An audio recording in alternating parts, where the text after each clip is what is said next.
एक, निम्नलिखित में से किस स्थान पर गौतम बुद्ध का जन्म हुआ था?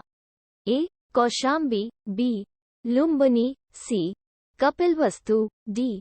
Sarnath. Correct answer option B, Lumbini. Solution: Lumbini भगवान बुद्ध का जन्म स्थल है। यह नेपाल में स्थित है। यूनेस्को तथा विश्व के सभी बौद्ध संप्रदाय, महायान, वज्रायन, थरवाद आदि के अनुसार यह स्थान आज नेपाल के कपिलवस्तु में है, जहां पर यूनेस्को का आधिकारिक स्मारक लगायत सभी बुद्ध धर्म के संप्रदायों ने अपने संस्कृति अनुसार के मंदिर, गुम्बा, विहार आदि निर्माण किया है। 2.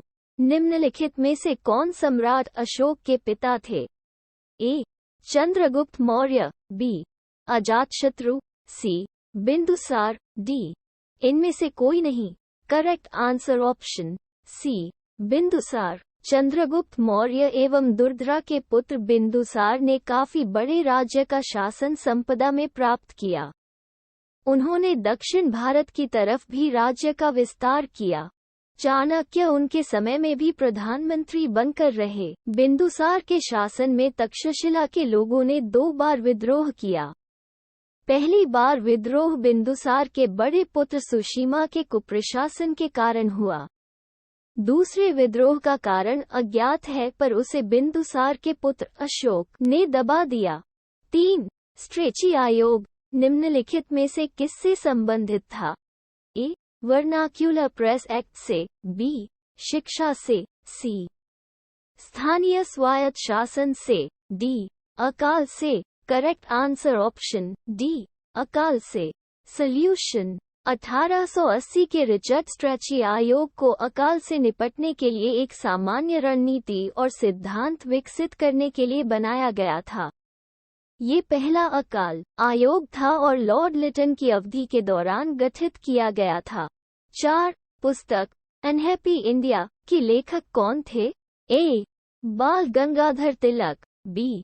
लाला Lajpat Rai, C. Maulana Abul Kalam Azad, D. Jawaharlal Nehru. Correct answer option B, Lala Lajpat Rai. Lala Lajpat Rai को भारत के महान क्रांतिकारियों में गिना जाता है। आजीवन ब्रिटिश राज शक्ति का सामना करने वाले लाला लाजपत राय पंजाब केसरी भी कहे जाते हैं। वे उच्च कोटि के राजनीतिक नेता ही नहीं थे, अपितु ओजस्वी लेखक और प्रभावशाली वक्ता भी थे।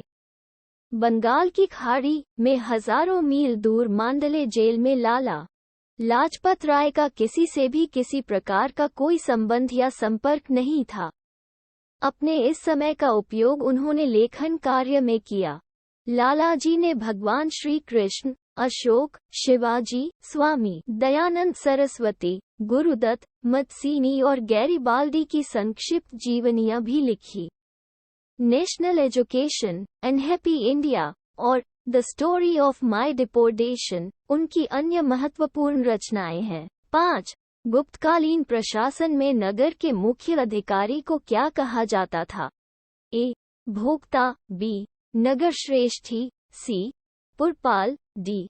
गोलमेक। करेक्ट आंसर ऑप्शन सी, पुरपाल। सॉल्यूशन: नगर का मुख्य अधिकारी पुरपाल होता था, जो कुमारामात्य के श्रेणी का अधिकारी होता था। इस पद पर सुयोग्य व्यक्तियों की ही नियुक्ति की जाती थी। जूनागढ़ लेख से ज्ञात होता है कि स्कंदगुप्त के काल में गिरनार नगर का पुरपाल चक्र पालित था।